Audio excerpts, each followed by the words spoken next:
तो कहानी शुरू होती है टोक्यो से। हर सुबह की तरह एक आम सी सुबह आज भी हुई। अफरा तफरी, काम में जाने की जल्दी। बहुत से लोग तैयार होकर ट्रेन में बैठे अपने काम पे जाने के लिए। ट्रेन में हर इंसान अपने ही काम में मगन बैठा था। एक आदमी पानी पीने के लिए बोतल खोलता है, लेकिन हाथ से उसके ढक्कन स्लिप हो जाता है। चलते चलते अचानक ही वो ढक्कन गायब हो गया। ढक्कन का गायब होना था कि अचानक एक और अजीब काम हुआ। सभी लोगों के फोन काम करना बंद कर गए और उन पर अर्थक्वेक्स के अलर्ट्स आने लगे। सभी लोग घबरा गए थे। ट्रेन अपनी पूरी स्पीड से चल रही थी। चलते चलते वो जैसे ही एक टनल के अंदर पहुंची, एक बहुत बड़ा झटका ट्रेन में बैठे हुए लोगों ने महसूस किया और हमें दिखाया गया कि ट्रेन एक वर्म होल में चली गई है और ट्रेन में बैठे सभी लोग बेहोश हो चुके हैं। उन्हें होश आया तो उन्होंने अपने आप को जंगल में पाया। इधर उधर देखने पे पता चला कि पूरी ट्रेन नहीं, ये तो सिर्फ ट्रेन का एक ही कंपार्टमेंट था जो इस अजीब जंगल में पहुंच चुका है। ये जगह भी उन्हें जानी पहचानी लग रही थी। ये टोक्यो भी था जो अब बदल कर बस एक जंगल बन के रह गया है।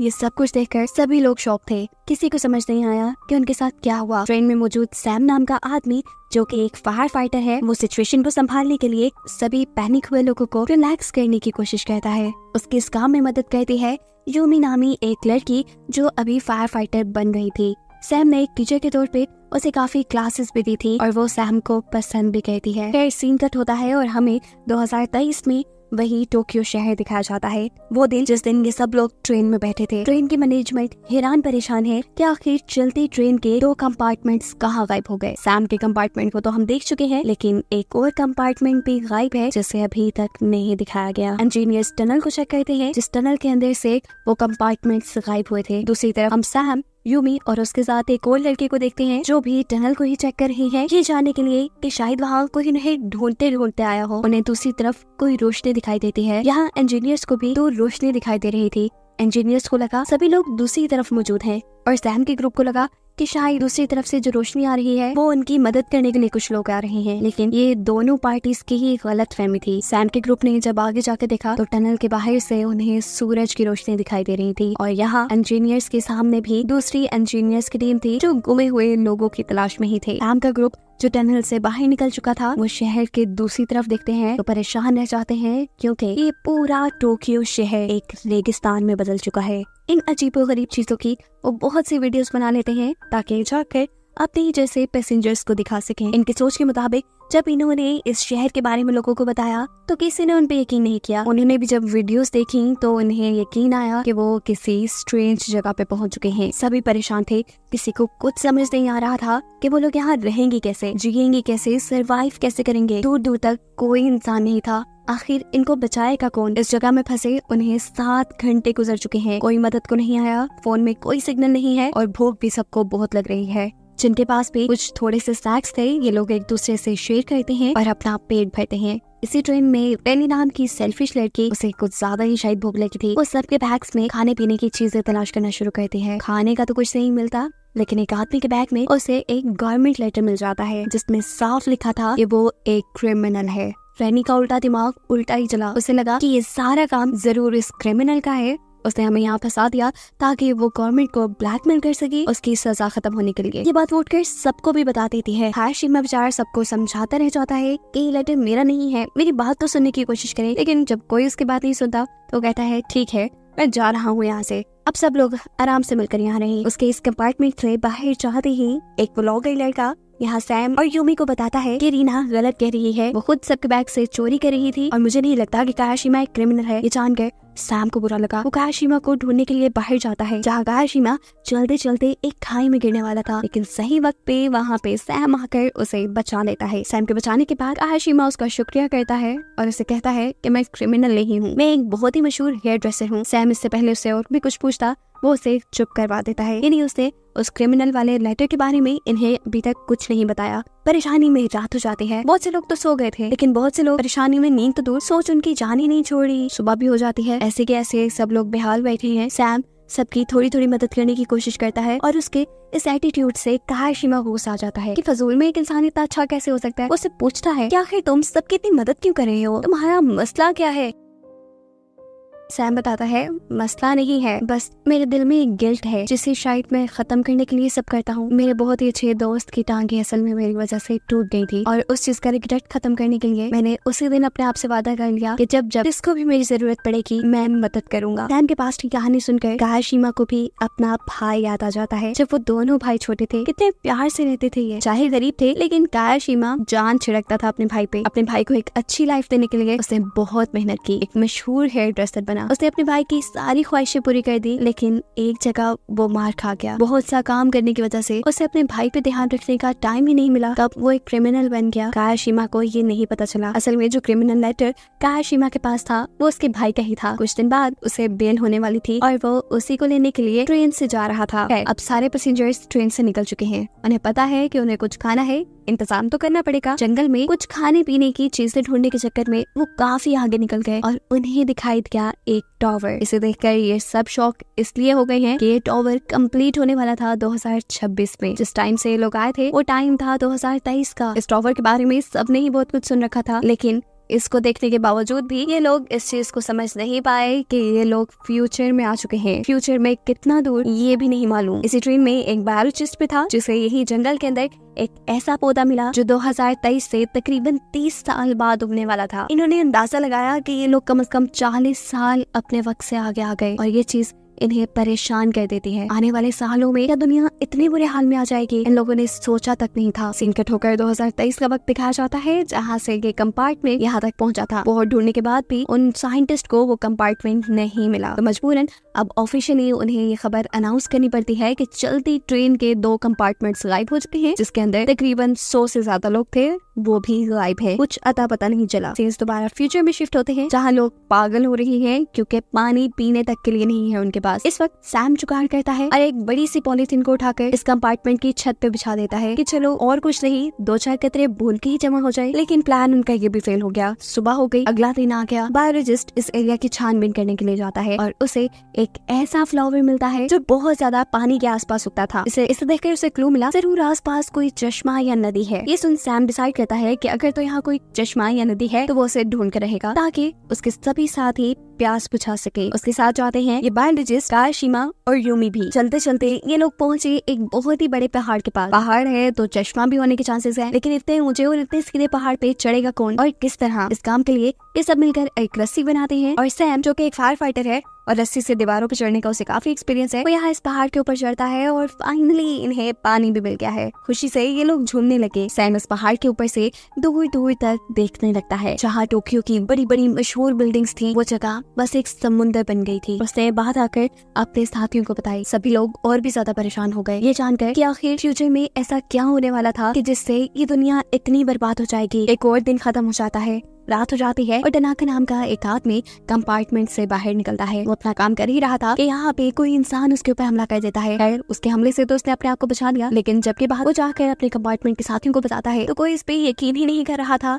कि उसने यहाँ किसी इंसान को देखा, क्योंकि इतने दिन से वो लगातार यहाँ छानबीन कर रहे थे। उन्हें तो यहाँ कोई इंसान नहीं मिला था। खैर देखते ही देखते आज बारिश शुरू हो जाती है और बारिश से इन लोगों को सुकून मिलता है। एक तो पीने के लिए पानी, नहाने के लिए पानी और फाइनली कुछ तो अच्छा हुआ था इनके साथ। बायोलॉजिस्ट बेचारा अपने ही काम पे लगा था। यहाँ वो कुछ ऐसा सामान ढूंढना चाह रहा था जिससे इंसान खा पी के अपना गुजारा कर सके। उसके इस काम में बाकी लोग भी उसकी मदद करने का डिसाइड करते हैं। यहाँ हम देखते हैं कि रीना और यूमी जब दोनों बेरीज ढूंढने का ही काम कर रही थी तो गलती से यूमी कुछ ऐसी बेरीज खा लेती है जो कि पॉइजनस थी, यानी जहरीली थी। इंसानों ने खाते तो मर जाते। उसकी तबीयत को खराब देखकर सैम बहुत ज्यादा परेशान हो जाता है और यहाँ हमें फील हुआ कि सैम भी उसे पसंद करता है। खैर सभी लोग उसे लेकर कंपार्टमेंट में चले जाते हैं। जैसे तैसे करके ये लोग उसका थोड़ा बहुत इलाज करते हैं और यहाँ सब उसका ऐसे ख्याल रखते हैं जैसे सभी उसकी फैमिली हो। ये लोग साथ रहते रहते एक फैमिली जैसे ही हो गए थे। यूमी की ऐसी हालत देखकर सभी ट्रेन के लोगों को रियलाइज हो गया था कि अगर ये ऐसे के ऐसे ही बैठे रहे और इन्होंने एफर्ट्स न की, मेहनत न की, तो वो दिन दूर नहीं जिस दिन ये भूख प्यास से मर जाएंगे। इन्हें जिंदा रहना है तो कुछ तो करना पड़ेगा।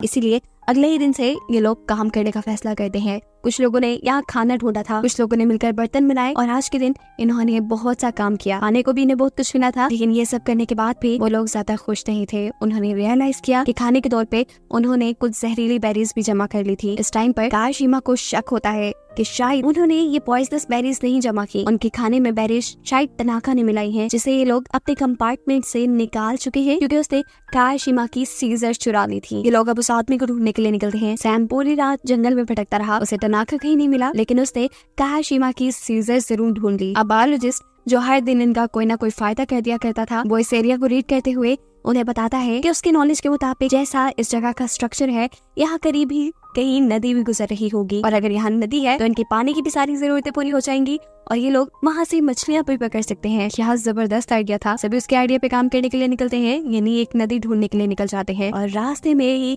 कोई बायोलॉजिस्ट पर हमला कर देता है। फौरन ही उसे वापस कंपार्टमेंट में लेके आया जाता है। उसका ये लोग इलाज करते हैं, लेकिन वो बहुत दर्द में है। सभी लोगों को ये भी बात मालूम हो गई है कि तनाका झूठ नहीं बोल रहा था, बाकी इस शहर में उनके अलावा इंसान थे। इसके ऊपर हमला होने के फौरन बाद उनके कंपार्टमेंट में तनाका भी आ जाता है। ये उन सबसे कहता है कि अगर वो लोग उसे उनके साथ इस कंपार्टमेंट में रहने की इजाजत दे तो वो उनके बहुत काम आ सकता है। वो एक सिक्योरिटी कंपनी में काम करता है, उसे ट्रैप्स बनाने का बहुत एक्सपीरियंस है और वो इन लोगों के लिए ट्रैप्स बनाएगा जिससे ये लोग यहाँ पे सिक्योर रह सकेंगे। उसके बाद सब लोग मान लेते हैं। आज सब लोग अपने रूटीन के काम कर रहे थे, ऐसे जैसे उन्होंने इस जिंदगी को एक्सेप्ट कर लिया है। काशिमा यहाँ पे रीना के बाल कट करता है, जो करके उसे बहुत मजा आया। लोग जंगल में गए, उन्होंने खाना ढूंढा, खाना खाया, एक नॉर्मल दिन गुजारा। अगला दिन हो जाता है। यूमी और सैम को उनके कंपार्टमेंट के पास एक बच्चा दिखाई देता है। बच्चा उन्हें देखते ही भागने लगा। ये दोनों उस बच्चे का पीछा करते हैं। बच्चे ने भागते भागते इनका बस एक ही फायदा किया कि इन्हें नदी तक पहुंचा दिया। नदी को पार करके ये बच्चा आगे की तरफ भाग जाता है और इन दोनों को ये कह के गया था कि मेरा इंतजार करना। इन दोनों को ही ढूंढते हुए काशिमा भी यहाँ गया। रात हो गई, बच्चा तो वापस ही नहीं आया। इन्होंने जब आगे जाके देखा तो यहाँ फाइनली उन्हें एक दूसरा कंपार्टमेंट भी मिल गया, जिसके बारे में हम पहले से जानते हैं कि ट्रेन के 2 कंपार्टमेंट्स गायब है, एक सैम का और दूसरा ये। दूसरे कंपार्टमेंट के लोग इनसे काफी ज्यादा आगे थे। उन्होंने रहने सहने का अपना बहुत सारा इंतजाम कर लिया था। इनको यहाँ पे मिलता है योमोटो, जो इन सब का लीडर था। सैम योमोटो को बताता है कि उनके एक आदमी ने उनके बायोलॉजिस्ट पर हमला किया है। योमोटो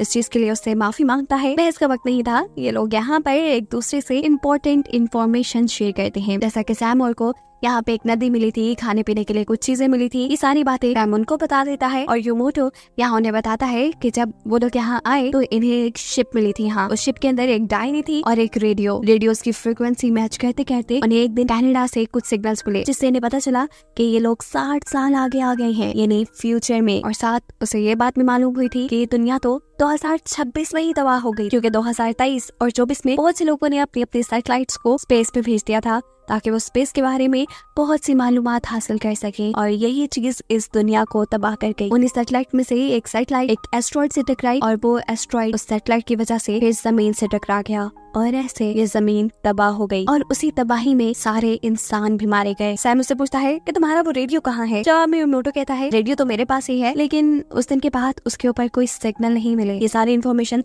सैम जाकर अपने बाकी साथियों को बताता है। टेंशन तो उसे खूब हो चुकी थी कि आखिर वो यहाँ से निकलेंगी कैसे। इस हकीकत को सुनने के बाद कि वो 60 साल फ्यूचर में पहुंच चुके हैं, सब लोग परेशान तो हुए थे, लेकिन इस वक्त पे सबको एक और सोच भी आई कि शायद उन्हें गॉड ने एक मौका दिया है कि ये लोग पास्ट में जाकर सब कुछ ठीक कर दें, इस तबाही को होने से रोके। और ये सोच उन्हें हौसला देती है कि ये पहले से भी ज्यादा मेहनत करे, कोई रास्ता निकाले जिससे ये पास्ट में जाकर उस तबाही को होने से रोक पाए। यहाँ बैठा हर इंसान अपना अपना दिमाग चलाता है, खूब सोचते हैं, लेकिन कोई रास्ता नहीं मिलता। भूख तो इन्हें शदीद लगी थी। ये लोग अब अपनी ढूंढी हुई नदी के पास जाते हैं, वहाँ से पानी पीते हैं, नहाते हैं और बहुत सारी मछलियाँ जमा करके लाते हैं खाने के लिए। दिन ऐसे ही गुजरता है। ये लोग अपने लिए बाथरूम बना लेते हैं, बाथटब्स बना लेते हैं और खाना जमा करने में लग जाते हैं। आज खाना जमा करते हुए बायोलॉजिस्ट को एक चमकता हुआ ग्रीन पत्थर मिला था यहाँ से, जो पत्थर वो सबको दिखाता है और तनाका भी ये देख चुका था। बायोलॉजिस्ट का ख्याल था कि ये चमकते हुए पत्थर अपने अंदर एनर्जी रखते हैं, वो ना हो वो इसकी मदद से वापस जा सकते थे।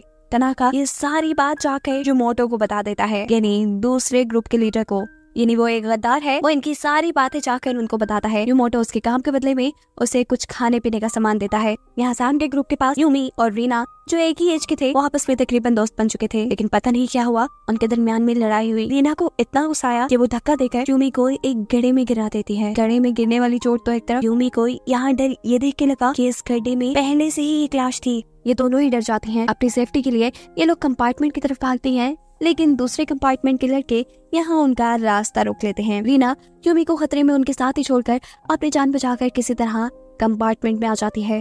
अपने साथ होने वाली हर चीज की खबर वो यहाँ सैम को देती है और सैम बिना कुछ सोचे समझे यूमी को बचाने के लिए निकल जाता है।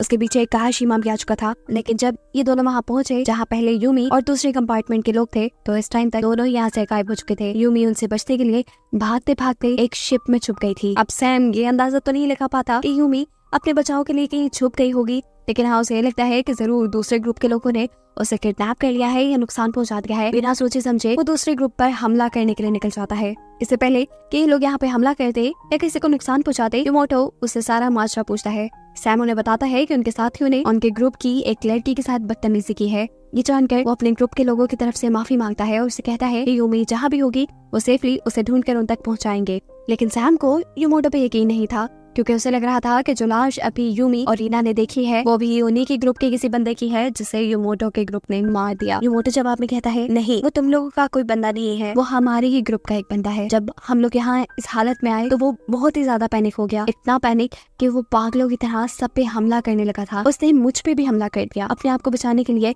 अपने सेल्फ डिफेंस पे मैंने उसके पेट में चाकू मारा और अनइंटेंशनली मेरे से उसका मर्डर हो गया। यहाँ सभी लोग उस आदमी को मारने पर, मेरी बहादुरी पर मुझे लीडर मानने लग गए। काशिमा और सैम अपने कंपार्टमेंट के पास पहुंच जाते हैं।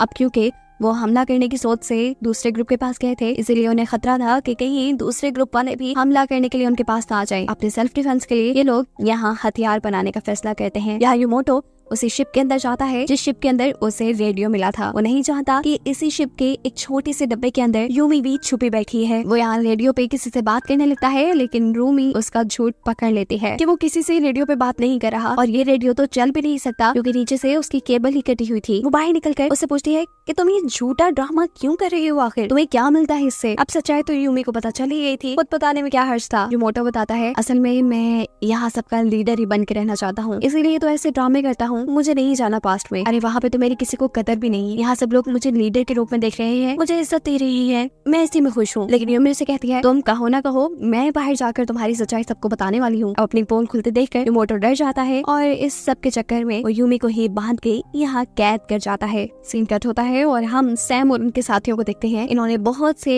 वेपन्स बना लिए हैं जिससे ये लोग एक छोटी सी जंग लड़ेंगे, क्योंकि वादे के मुताबिक युमोटो ने अभी तक यूमी को उनके ग्रुप को वापस नहीं किया, ना ही वो ढूंढ के लेकर आए, इसलिए ये सब लोग अगली सुबह उन लोगों पर हमला कर देंगे। यहाँ एक औरत उसे कहती है, हमला करना बिल्कुल ठीक है, मैं ग्रुप के फैसले के साथ हूँ, लेकिन फिर भी अकल से काम लो, दूसरा ग्रुप हमसे ज्यादा स्ट्रॉन्ग है, हो ना हो वो हम पे हमला करके हमारी गैरेज बर्बाद कर देगा और रहने का ये जो छोटा सा ठिकाना हमारे पास है ये भी हमारे हाथ से चला जाएगा। इससे बेहतर कि हमें जंग से पहले अपने रहने के लिए कोई दूसरा ठिकाना ढूंढ लेना चाहिए जिसके बारे में दूसरे ग्रुप को कुछ ना पता हो। ग्रुप के लोगों को उसकी बात पसंद आती है और सुबह होते ही ये औरत बायोलॉजिस्ट के साथ मिलकर अपने लिए एक सेफ ठिकाना ढूंढने के लिए निकल जाती है। अभी तो इनका जंग में जाने का कोई मूड नहीं था, लेकिन अगले दिन वो देखते हैं कि दूसरे ग्रुप के लोग उनके ग्रुप के ऊपर हमला कर चुके थे। तैयारी तो इनकी भी पूरी थी, ये लोग अपने सेल्फ डिफेंस पे लड़ने लग जाते हैं और लड़ाई बहुत ही ज्यादा बढ़ जाती है। युमोटो ये लड़ाई देखकर पागल हो चुका था। ये लोग अगर आपस में एक दूसरे को मारते थे तो उसे लीडर कौन मानता। वो जोर जोर से चिल्लाकर इस लड़ाई को बंद करवाने की कोशिश करता है, लेकिन जुनून में आए ये लोग लड़ने से बाज आने वाले नहीं थे। कभी सैम की टीम उनके ऊपर भारी पड़ती है तो कभी दूसरा ग्रुप सैम की टीम को हराने वाला था। इससे पहले कि इस लड़ाई में बहुत से लोग मर जाते, यूमी यहाँ एंट्री करती है, जिसने अपने आप को उस शिप में से आजाद करवा लिया था। वो यहाँ आकर सबको युमोटो की यानी इस लीडर की सच्चाई बता देती है कि उसने अभी तक जो कुछ भी इन सबको बताया वो झूठ था। उसके पास कोई रेडियो नहीं है, उसे कोई सिग्नल नहीं मिले। अब तो डिफेंस में युमोटो कहता है, मैंने ये सब इसलिए किया कि सबके अंदर वापस जाने की होप जिंदा रहे, कोई भी दिल ना हार बैठे, और अगर इस वक्त पर कोई हिम्मत छोड़ देता, कोई हार मान लेता तो वो सुसाइड भी कर सकता था। सैम को भी उसकी ये बात पसंद आई थी, लेकिन अब युमोटो ने फैसला कर लिया था कि वो लीडर नहीं रहेगा। वो यहाँ पर एक डायरी छोड़कर चला जाता है। इस डायरी के अंदर ही वो सारी बातें लिखी थी जो पहले युमोटो ने इन्हें बताई थी कि उसे रेडियो से पता चली, जैसा कि ये लोग इस टाइम 2060 में हैं, 2026 में दुनिया बर्बाद हो गई, वो किस वजह से हुई, कैसे हुई, ये सभी चीजें इस डायरी में लिखी थी। ये डायरी उसे उस शिप से ही मिली थी। बायोलॉजिस्ट और वो औरत जो अपने रहने के लिए एक दूसरा ठिकाना ढूंढने के लिए गए थे, उन्हें यहाँ एक ऐसा टॉवल मिलता है जिसके अंदर बहुत से ग्रीन चमकते हुए पत्थर हैं। जबकि ये सीन कट होता है और हमें 2023 का टाइम दिखाया जाता है। एक साइंटिस्ट जो ट्रेन के डब्बों के गायब होने की मिस्ट्री ढूंढ रहा है, वो इस टाइम भी टनल को स्टडी कर रहा था। टनल की फुटेज को गौर से देखने पे उसे पता चला कि जिस टाइम ट्रेन के अंदर से वो डब्बे गायब हुए, उस टाइम टनल के अंदर एक वर्म होल बन चुका था, जो कि सुपरनोवा नामी एक्सप्लोजन की वजह से हुआ था। इस फिनोमिना के मुताबिक ऐसे बड़े बड़े एक्सप्लोजन तब होते हैं जब एक प्लैनेट बहुत ज्यादा बूढ़ा हो जाए, तब उसके कोर में से कुछ ऐसी पावर्स निकलती हैं जिससे बहुत बड़े एक्सप्लोजन होते हैं। और इसी एक्सप्लोजन की वजह से वहाँ एक वर्म होल बना, जिससे 2023 और 2060 की टाइमलाइन जोड़ दी। यानी वो साइंटिस्ट तो ये मिस्ट्री सॉल्व कर चुका था, पर सैम और का ये मिस्ट्री सॉल्व करना अभी बाकी था। ये लोग भी ज्यादा वक्त नहीं लगाते, वो डायरी जो इनके हाथ लगी थी उसको स्टडी करने पे इन्हें भी सुपरनोवा एक्सप्लोजन के बारे में पता चल जाता है। यहाँ पे बैठा हुआ एक साइंस टीचर सभी लोगों को सुपरनोवा एक्सप्लोजन के बारे में बताता है कि ये एक्सप्लोजन जमीन के या किसी भी प्लैनेट पे तब होता है जब प्लैनेट बहुत ज्यादा बूढ़ा हो जाए, मरने के करीब चला जाए। उनकी बातें करते करते अचानक यहाँ बहुत बड़ा तूफान आ जाता है। सभी लोग अपने कंपार्टमेंट में वापस आ जाते हैं। टनाका डिसाइड करता है कि वो इस कंपार्टमेंट के इमरजेंसी गेट को खोलकर दूसरी तरफ वाली टनल के अंदर चला जाएगा इस तूफान से बचने के लिए। वो जैसे ही इमरजेंसी गेट खोलता है इस कंपार्टमेंट का, तो दूसरी तरफ ये देखते हैं कि एक बहुत बड़ा वर्म होल बना हुआ है जो आहिस्ता आहिस्ता यहाँ की हल्की चीजों को अपने अंदर खींच रहा था। उसने टनाका की बनाई हुई एक छोटी सी डॉल को भी अपने अंदर खींच लिया था। अचानक तूफान बंद होता है और ये वर्म होल भी बंद हो जाता है। सीन कट होकर दूसरी तरफ 2023 के अंदर हम देखते हैं कि ट्रेन मैनेजमेंट के पास एक डिटेक्टिव भी है। ये लोग इसी टनल के अंदर खड़े होकर अपने केस को स्टडी कर रहे थे कि अचानक उनके पास टनाका की वो डॉल आकर गिरती है जो वर्म होल की वजह से यहाँ आई है। यहाँ वर्म होल को देखने के बाद इन लोगों को भी समझ आ गया था कि आखिर वापस जाना कैसे है। इन्हें वापस जाने के लिए एक वर्म होल बनाना था, जिसके लिए कुछ स्पेशल रेडियो एक्टिव पत्थर और बहुत बड़ा एनर्जी सोर्स चाहिए था। पावर स्टेशन तो इस शहर में हो सकता था, लेकिन उसे ढूंढना मुश्किल था, नामुमकिन नहीं। ये सब लोग मिलकर काम करते हैं, एक पावर स्टेशन ढूंढ लेते हैं जो कि जमीन के अंदर ऐसा दबा हुआ था जैसे कभी उसे इस्तेमाल ही ना किया गया हो। उस पावर स्टेशन को निकालने के बाद ये लोग उन ग्रीन पत्थरों का इस्तेमाल करते हैं और यहाँ उनके मेहनत से बनाए सेटअप की वजह से अचानक बहुत बड़ा तूफान आता है और वर्म होल भी वहाँ बन जाता है। सभी लोग इस वर्म होल को देखकर बहुत खुश थे। जिस इंसान ने वापस आना था वो इस कंपार्टमेंट के अंदर आना शुरू हो जाता है। ये लोग टनाका को भी अंदर आने को कहते हैं, लेकिन टनाका इस टाइम से वापस जाना नहीं चाहता था। वो इनसे कहता है, नहीं बस मैं यहाँ खुश हूँ। इन सबको वो आखिरी बार बाय करके उनकी ट्रेन का दरवाजा बंद कर देता है। ट्रेन में एक बहुत बड़ा झटका आता है और ट्रेन पहुंच जाती है वापस इनकी टाइमलाइन में। पहले की तरह ही ये बेहोश हो गए थे और जब इन्हें होश आया तो कोई जोर जोर से उनकी कैरेज को खटखटा रहा था। बाहर आने पे पता चला कि ये लोग तो 2023 के बजाय 2026 में आ गए और ये वही साल है जिस साल ये दुनिया तबाह हो जाएगी। दुनिया को बचाने के लिए उनके पास टाइम बहुत कम रह गया था। हर इंसान यहाँ पे मौजूद लोगों को समझाने लगता है कि दुनिया तबाह होने वाली है, इसे तबाह होने से बचाना चाहिए। ये लोग अपना फ्यूचर से लाया हुआ सामान भी नहीं दिखाते हैं, वो वीडियोस और वो पिक्चर्स भी अपनी बातों पे यकीन दिलाने के लिए नहीं दिखाते हैं जो उन्होंने वहाँ बनाई थी। लेकिन कोई भी उनकी बातों पे इसलिए यकीन नहीं कर रहा क्योंकि उन्हें लग रहा है कि एक बहुत बड़े हादसे की वजह से इन लोगों की दिमागी हालत खराब हो चुकी है। ये न्यूज भी वायरल हो चुकी थी कि 2026 के अंदर जो कंपार्टमेंट ट्रेन के गायब हुए थे वो एकदम से 2026 में आ गए। इस बात को कंफर्म करने के लिए कि यही लोग हैं जो 2023 में गायब हुए थे, उनका मेडिकल एग्जामिनेशन किया जाता है। जहाँ कोई भी उनकी बातों का यकीन नहीं कर रहा था, वहीं पर डे वो साइंटिस्ट जिसे नोवा एक्सप्लोजन के बारे में पता चलाया था वो इनसे मिलने के लिए जाता है। दूसरी तरफ इसी ट्रेन में बैठी हुई वो लेडी जो एक बहुत बड़ी पोस्ट पे थी, वो अपनी पोस्ट और पैसे का इस्तेमाल करते हुए डिफेंस मिनिस्टर से मिलती है और उन्हें अपने साथ होने वाली हर चीज के बारे में बताती है, अपनी हर उस इंफॉर्मेशन के बारे में बताती है जो उन्हें 2060 में रहकर मिली। डिफेंस मिनिस्टर ने उसकी बात बहुत गौर से सुनी थी। डिफेंस मिनिस्टर बताती है कि सच में एक एस्ट्रॉइड उनकी दुनिया से टकराने वाला है और उससे दुनिया को बचाने के लिए ये लोग एक ऐसा मिसाइल बना रहे हैं जिससे ये लोग उस एस्ट्रॉइड को स्पेस पे ही तबाह कर देंगे। वो दुनिया से नहीं टकराएगा और ऐसे दुनिया सेफ रह जाएगी। ये जानने के बाद इस औरत की भी सांस में सांस आया था। उसने ये सारी बातें अपने टीम मेंबर्स को भी बता दी थी। ये लोग उसकी बातें सुन के रिलैक्स तो हुए, लेकिन पूरी तरह नहीं। जो कुछ वो देख रहे थे उसके बाद किसी भी चीज पे यकीन करना मुश्किल था। आखिर वो दिन भी आ जाता है जिस दिन एस्ट्रॉइड इस दुनिया से टकराने वाला था। सबकी सांसें थमी हुई थी। ये सब एक दूसरे से ऐसे मिलते हैं जैसे आइंदा ये कभी मिलेंगे ही नहीं। इन्हें एतबार नहीं था, न जाने ये दुनिया बचेगी भी या नहीं। सभी लोग मिलकर उस न्यूज को देख रहे थे जहाँ मिसाइल आसमान में जा रहा था। इनकी सांसें तब तक थमी रही जब तक इन्हें ये गुड न्यूज नहीं मिल गई कि वो मिसाइल एस्ट्रॉइड को तबाह करने में कामयाब हो गया है। फाइनली ये दुनिया बच चुकी थी और इस दुनिया को उसकी असल हालत में दिखाते हुए ये सीजन यहीं एंड होता है।